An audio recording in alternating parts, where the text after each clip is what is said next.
Hey everyone, did you survive the storm that wasn't? Or, well, I guess it kind of was if you're in San Augustine or Flagler Beach, it was. For most of us, I think it wasn't as bad as it was slated to be. But even so, with the process of wrangling a 7-year-old and a 3-year-old who didn't have school Thursday or Friday, I'm behind. So sorry about that. I'm scrambling to get caught up. But I sent this an announcement already. I'll just say it again. I'm not going to let my emergency become your problem. I am going to make sure that you have sufficient time that you need to take care of what you need to take care of. And to that end, just to give you an announcement right off the bat, all the stuff for this week, the reflection question, the quiz questions, and also the church visit paper, I moved the due dates to Monday for all of those. So they will be due 11:59 on Monday the 17th. I hope that gives you a little bit more room to breathe. And what I'll probably do, just to complete the cycle, is because we have the quiz next week, I'll probably make the quiz due the following Monday. So I guess that would be the 24th instead of the 21st. Keep an eye on the due dates, but I am conscious of the fact that I am behind and it's a burden on you as a result. So I'm not going to put something online and say, "Great, you have a day to do it." You're going to get the time that you need. So just be mindful and holler at me if you need anything. Holler at me if I can be of any help to you. Because again, it's not your fault that I'm behind. So I want to make sure that you don't pay the price for me being behind. But I am struggling to catch up, and I will catch up. I'm on my way there.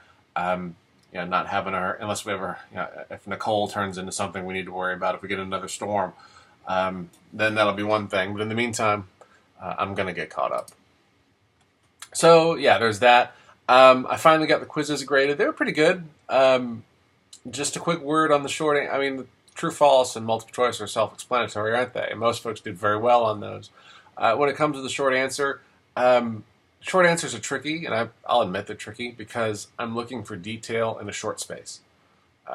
You really only have the room for a paragraph or so, but within that paragraph, I want detail, and I want you to be sharp. So if you lost points, like if you got a 5 out of 6 or even a 4 out of 6, and you're wondering why, probably a lot of that has to do with the fact that I read your answer and it was vague to the point of I'm not really sure what you're saying, or you might have got the broad idea right, but I was also in the question, I said, give me some evidence, give me some stuff, back up your position, and I didn't see it. But that being said, I think the average grade was A minus. I think most people did just fine. If you didn't do just fine, if you want help, if you need a little time to prepare for the next quiz that's coming up, let me know. You'll get the review sheets for that ASAP. That's another thing on my to-do list. So you'll know exactly what I'm drawing from when I write this quiz. And like I said, it's probably going to be due, not probably, it is going to be due. I'll go ahead and make that call now. It is going to be due on Monday, the 24th, so 2 weeks.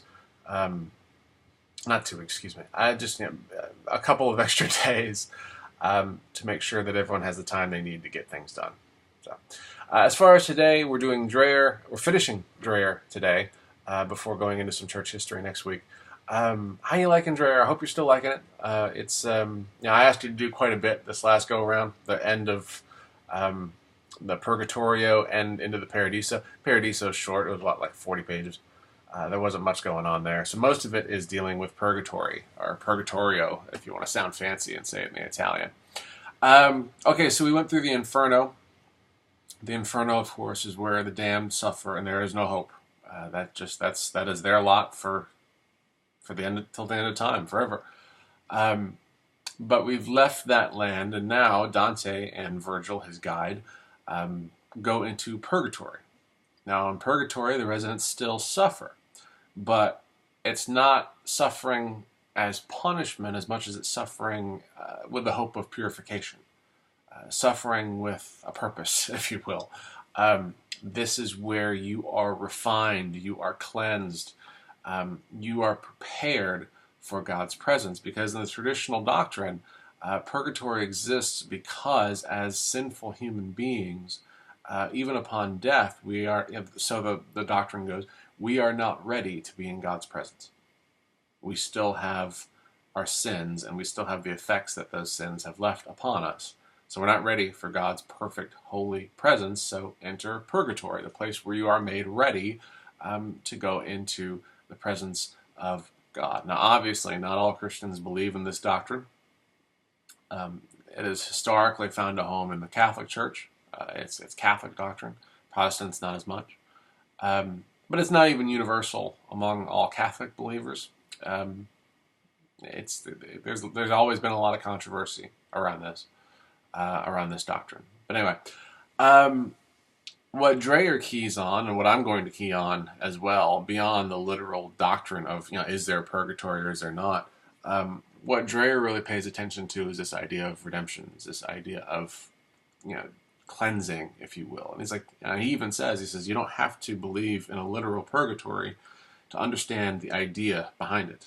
This idea of shedding that which ties you down, shedding that which is harmful, and entering a life that is cleansed of all that, that is a healthy, whole being. Page 183, it's a good summary quote. He says, if Inferno is about recognizing the harsh reality of your sinfulness, Purgatorio is about learning to overcome the sinful tendencies that drag us down and prevent us from living a life of spiritual health and wholeness. So part one is, hey, you're screwed up, and here's how you're screwed up. Part two, Purgatorio, is, yeah, you're screwed up, but here's the way out. And here's what it looks like, and here's what you must do. And this is directly tied into the idea of asceticism, which is a deeply theological idea. It's basically it's the theological value of telling yourself no, of restraining yourself, and this is the basis for fasting, which is a doctrine that has a long history in the church. It's the basis for any instance where Christianity tells its adherents to deny yourself. I mean, there's a line in the New Testament from Jesus himself, deny yourself and follow me. A fundamental component for this religion is you can't get everything you want, because not everything you want is good for you. Now, there is a key distinction to be made here. Christianity does not teach, at least in its more traditional forms, it does not teach that food, for example, is a bad thing, or striving after career is a bad thing.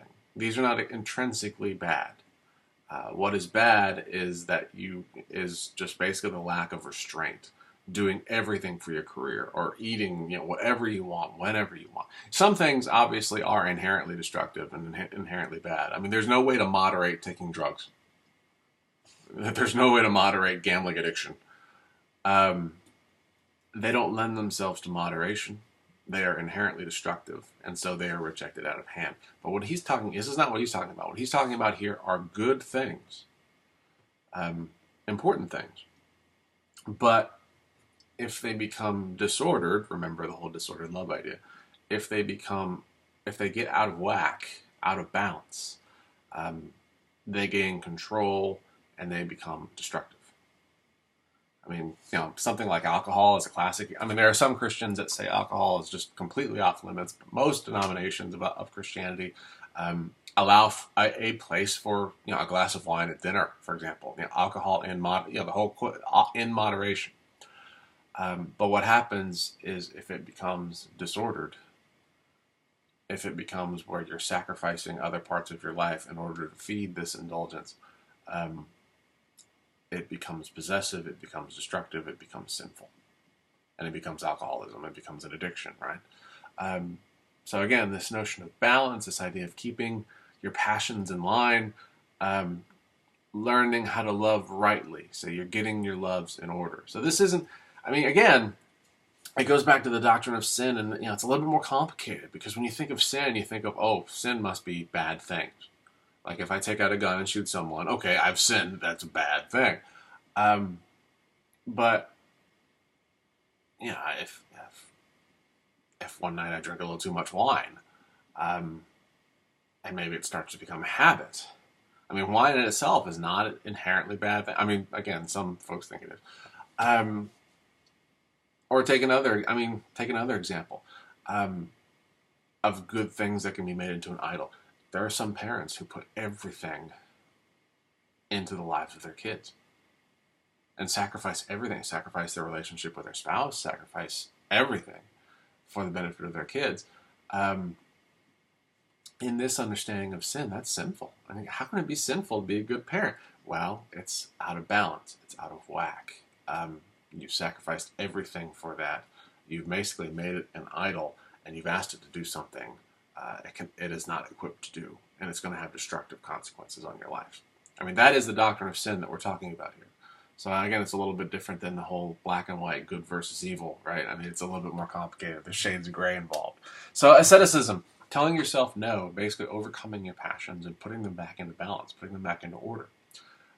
This involves active labor, right? This involves work, which gets us into another theological minefield because especially if you're brought up in certain Christian environments, if I say you need to work to overcome these sinful passions, you need to work to become holy, there's going to be an instinct, there's going to be an alarm bell that goes off in some Christians who will think that I am saying you need to work for your salvation. And that goes against everything that they were taught because of the doctrine of grace. Now, this cleansing process, I mean, the cleansing process, asceticism, it's a rough process. And it's denying yourself something you want for the sake of something higher. It's saying, I'm not going to pursue this. I'm going to actually pursue this. And I'm going to tell myself no when it comes to this, to go after this. But this, you are the agent. You are the actor. You are moving. But what's important to understand is, there's kind of a, I don't want to say paradox, but there's an ambiguity here, because while you are the actor, while you are moving, Christianity is unanimous. You are not saving yourself. You are not delivering yourself from these sins. When you practice asceticism, when you strive for holiness, if you want to put it that way, according to Christianity, you are not, again, there's always exceptions, and I find myself, according to Christianity is always a dangerous expression because there's so many expressions of Christianity. But according to most traditional understandings of the doctrine, this is not saving yourself. This is, in Father Matthew's words in Dreyer's book, opening yourself up for grace to work. It is you doing the work, but at the same time, it's not you doing the work. You're opening yourself up for God to work in you. And again, this gets really tricky. And the reason it gets really tricky is because, you have this doctrine of salvation. This doctrine of Jesus doing what the Christian cannot do. Jesus saving, through his death and resurrection, Jesus saving the Christian from themselves in a lot of ways. So you have this doctrine. You also have the call for Christians to be holy and to do certain things and to live a certain way. So this side says you can't, this side says you must. How do those things balance? It's really tricky. So the way Father Matthew puts it in Dreyer's book is a pretty common way to reconcile these tensions. It's like, it's not you working to save yourself, it's you clearing out the stuff in your life that can inhibit God from doing the real saving work in you. You're creating the space in which God can do his work. So you're not working per se, although you kind of are. You're not working, you're clearing stuff out of the way so that God can work. Do you see the distinction? Do you see the trickiness of that? Because the Christian has to say Jesus did the work, but the Christian also has to say, yo, Christian, you are called to live a certain way. You're called to work. And the Christian has to make these two things mesh. And that's hard. It's not easy. That's why this whole notion of grace versus human effort, God's saving activity, and the relationship between God's saving activity and human effort and energy is hugely complicated. It is really tricky, and books and libraries full of books of theology have been written trying to reconcile this, trying to work this out. Because it's not easy, because it's not simple. It's a complicated explanation. Dreyer cites Alcoholics Anonymous as an AA as an analogy, which I think is a good analogy. I think it's an interesting analogy, particularly when you give it the fact that, if you know anything about AA, there's a lot of Christian imagery. It's scrubbed of specifically Christian theology, but AA makes reference to a higher power of letting go of control to something beyond yourself. I mean, these are very Christian ideas. that AA is heavily based on. So it's an interesting analogy, it's a fitting analogy, but it's really driving at this larger problem of how do you reconcile God's saving activity with human effort and energy. And again, it's different, and I'm going to be generalizing here, and I admit that I'm generalizing, but the way in which this issue is worked out is different among denominational lines. The Catholic tradition is more optimistic about human action. It's more optimistic about what humans can do, particularly when it comes to saving action. There's more of an impetus on what you are doing to make yourself holy, what you are doing to discern what God's will is for yourself and for the world at large, and getting in line with that. Reformed Protestants hold the opposite view. Like someone like John Calvin, and the father of Reformed, the Reformed Church, which modern day Presbyterianism and so on, is the total opposite. They argue for something called total depravity, which says that you, as the flawed, sinful individual that you are, you can't move towards God in any capacity on your own. You are so wicked and so sinful that you will never take the first step towards God. You will never take the first step towards holiness. You will always follow your inclinations to sin unless God steps in and extends his hand to you. And not just extends his hand, and compels. Well, compels is a tricky word. And that's where you start to get into the doctrine of predestination, by the way. Because not extreme, but a Reformed predestination point of view says God chose you regardless of any action on your behalf. Before the beginning of time, God chose you as either saved, or if you believe in double predestination, as damned, as condemned. And you didn't do a darn thing to swerve in either direction. It's completely God's initiative. It's not yours, because yours is always inherently 100% sinful.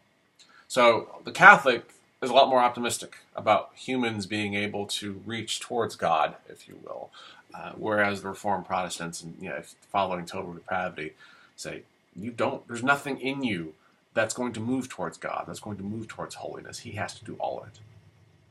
There are also median positions as well. Methodists, some Baptists, although there are some Reformed Baptists as well, that are kind of this Father Matthew perspective, where you do work and you do take the initiative, but you don't take the initiative to save yourself. You take the initiative to clear the space so that God can do the saving work in you. So kind of that median position. And again, this is a really rough generalization. And I'm sure I've pissed off some Catholics, some Reformed folks, because I am painting with such a broad brush.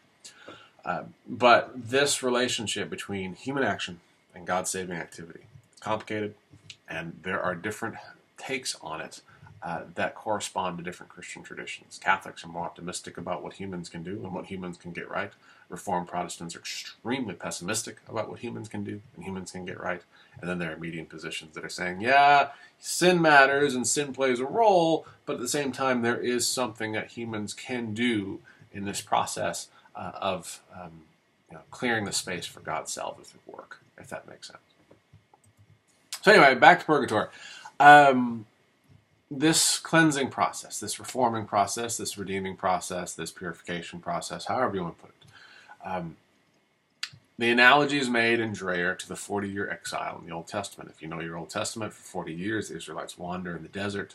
It is a time of testing, it is a time of trial. It's not a pleasant time, but it's a time that's ultimately shaping them and preparing them for their entrance into the promised land that God has given them. I mean, you can read Exodus, basically the Pentateuch, Exodus through Deuteronomy for that story. But the key to progressing in purgatory is humility. That is how you move forward. You move forward by admitting that your sins got you in this state, admitting that you are powerless to save yourself on your own, but still striving to overcome the sinful tendencies and allow God to do his saving work in you. So you have humility. You also have the idea of avoiding distractions, even from good things. Dreher notes some of the people, like, why are you sitting around? Why are you playing music? Why are you doing all these other things? There is a task that lies before us. Let's go. So it's humility, it's avoiding distractions, and it's also joy. And it's joy while suffering, which is tricky. It's hard for, like, sometimes it's hard for us moderns to get our head around that. But there's a long Christian tradition of manifesting joy even in the midst of suffering, even in the midst of hardship. I mean, in some ways, that's the core of the doctrine. Again, not everyone holds to this, and you get, especially nowadays, you get the conflicts between people who hold this traditional view of joy and suffering, with folks who are sometimes known as prosperity gospel preachers, health and wealth, name it and claim it. The folks that you see on Christian television a lot of times, they're not going to tell you that joy comes in suffering. They're going to tell you that if you're suffering, that you're fundamentally you're doing it wrong. God wants his people to be happy. God wants his people to be successful. God wants his people to be joyous. And therefore, if you're not in any of these things, then the problem is not with God. The problem is with you and your lack of faith. The controversy and the conflict between prosperity gospel folks and more traditional folks is long and complicated and deserves its own class, quite frankly. But at the core of it is this idea of, Book of Job, if you want to think about it in the Book of Job, if you've read that book, how do you manifest Christianity when everything is going wrong? And the proper answer, and a lot of the Christian tradition, a lot of answer is you still are joyous, because even in the midst of suffering, it's suffering forward. It's suffering with a purpose. It's suffering towards something. Whereas the prosperity gospel tradition says, if you're suffering, then something's wrong. You have this notion of the thread of green. Remember, humility is what keeps you moving forward. Humility is what initiates progress, is what initiates growth. Ironically, you start to grow when you realize that you can't grow on your own and you need help. But all it takes is just one moment of humility, and God moves on your behalf. You have this section where Dante meets this person in purgatory. I forget the name. I probably should have written that down. Apologies. Where Dante connects with this person who had what you might call a deathbed conversion. At the very end of their life, they go, man, I have not been doing this right. I need God.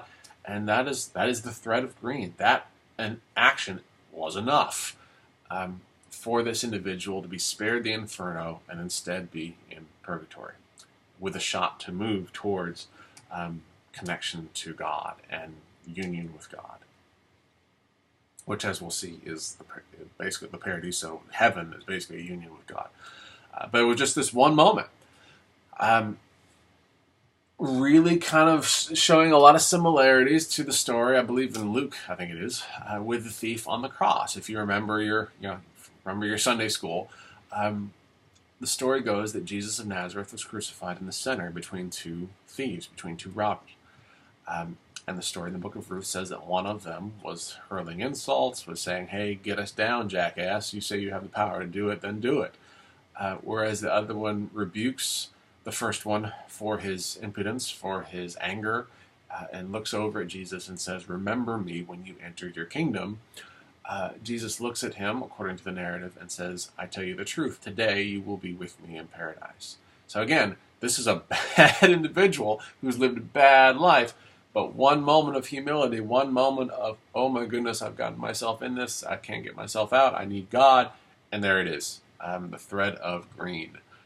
One moment of humility and God moves. Hope is not lost, even to the very end. There are some traditions, because obviously what you've seen here is deathbed conversions that happen obviously before death. Some would even go so far as to say that God can turn, that hope never dies even if the individual actually does. There was a book that came out a few years ago by a guy named Rob Bell, a book called Love Wins, and it stirred up a lot of controversy because Rob Bell was this evangelical megachurch pastor who wrote this book with some very unusual ideas about hell, and one of them was the idea that God will reach down and save people even after they've died, even if they're in hell. If they have this, thread of green, if they have this one moment of humility that says, I need God, even after death, he can reach down and grab them, restore them, redeem them, and bring them into his presence. It was basically, it was referred to with much scorn and derision as a universalist position on heaven and hell, where in the end, everyone will come to their senses, everyone will reach out to God, and God will end up saving everyone. And Rob Bell took a lot of heat for that, because one of the fundamental doctrines of evangelical is this notion of accountability, is this notion of judgment, is this notion of either you give yourself over to God while you're living or you don't, and if you don't, there are going to be eternal consequences for that. I mean, the whole notion of purgatory and the whole notion of something like what Bell wants to say is taking that black and white and shading it in with a little bit of gray. But it's an interesting idea. But at the heart of it is this notion of humility, is this notion of I am a crooked individual, I am a sinful individual, I'm a flawed individual, I need help. There's this great line from the poet W.H. Auden, which Dreyer quotes, that goes, "You shall love your crooked neighbor with your crooked heart." That is, in a lot of ways, that is Christian doctrine in a nutshell. You are flawed. You have been fixed by a power beyond your control. But even in your flawedness, if that's a word, you are to reach out and you are to connect to others. Because notice this. Notice the souls in purgatory still want to connect, still want to find common cause with each other, still want to form community with each other. They want to connect with you. Dreyer tells a story of Dante moving through purgatory and meeting these people, and these people that are they're thirsting for connection, thirsting for community. Whereas when he was in the Inferno, they didn't care about that. Or they had no capacity for that. They had no desire to connect. They were so entrenched in their own little worlds that they didn't have the desire or the ability to kind of reach out and connect with someone else. Whereas in purgatory, even though the suffering looks really similar in a lot of ways, one of the fundamental differences between the people in purgatory as opposed to the Inferno is the fact that the people in purgatory still have a desire to connect to other people. They still have a desire to let their guard down, let go of their pride, embrace humility, and embrace the other. I think it's really interesting, and I think it's really important. Because as Dreyer goes on to point out, this notion of pride, excessive pride, it is many things. It is the root of sin. It is also poisonous for true community. True community, true bonding, true relationship with the other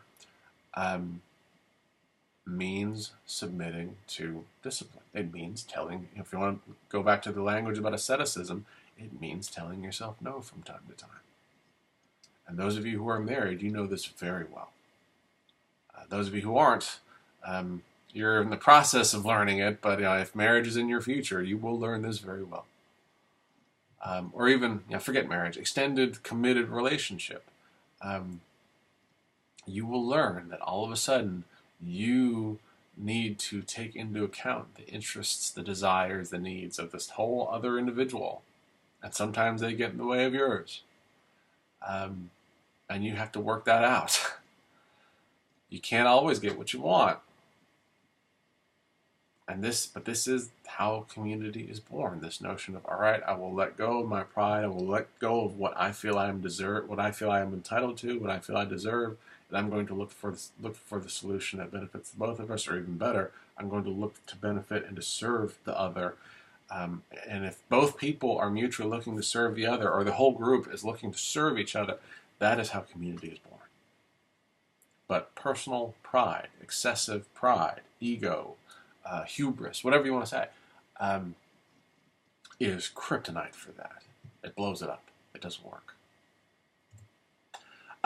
So this notion of community, and in chapter 19, there's this really interesting notion of community extending beyond the grave. Jerry talks about the community of saints. It's not just the living, that are constitute your community. It's also the dead that have gone before you. We're talking about tradition here. We're talking about history. Dreyer remembers the dead in his prayers, which is, again, a very Catholic maneuver, an Orthodox, because remember, Dreyer's Orthodox, an Orthodox maneuver, not as much of a Protestant maneuver. That's not something we do as often. Although there are verses in the Scriptures that talk about the cloud of witnesses that surround Christian believers. So there is precedent for this. But there's this notion of even the ones who are dead are considered part of the community and also are considered to have an active role in the goings-on. And this is where you have this story in 208 to 212, which is really kind of a kooky story about after death and reconciling beyond the grave, and here come these people who are blessing the house, and they're getting these weird, creepy visions. First time I read that, I don't know what your reaction was, but the first time I read that, I was like, this is really creepy. I mean, I'm sympathetic to Dreyer. I like Dreyer, but I'm reading this story going, yeesh, I don't know about that. That's not something I'm prepared to accept. But I got to say, I mean, the more you think about, and you might disagree with me on this, it's you form your own opinion on it. But we've already said that in this particular point of view, the world is enchanted. It's not just it's not devoid of spiritual power. And we've also said that community extends beyond the grave. And if you believe those two things, then a story of what you find on 208 to 212 doesn't sound all that far-fetched. It sounds like something that could conceivably happen. Now, am I ready to say that, you might have a ghost of a disgruntled relative living in your house and causing you? I'm not willing to say that.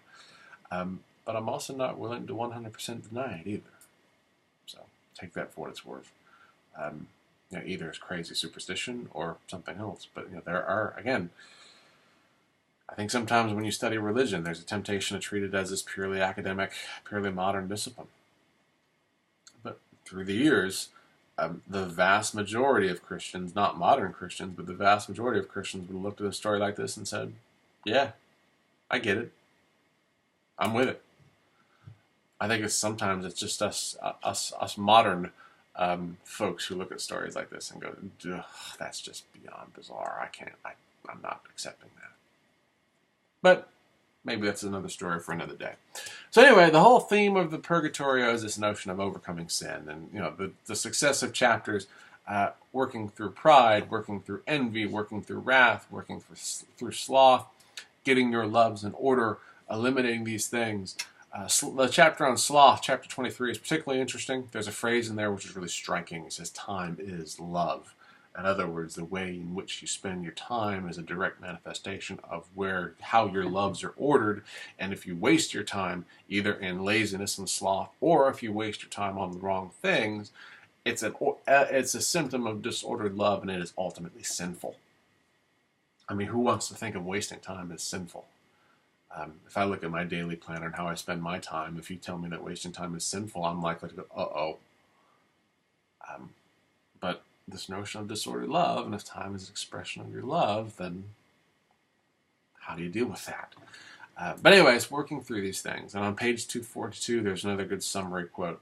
The way out of the dark wood requires identifying the right things, then building your habitus so that you will find it easier to direct your will towards satisfying these desires. If you've never heard of this word habitus, if you took sociology, if you've ever read Pierre Bourdieu, you probably know a little bit about this, but if you've never had this stuff, what is a habitus?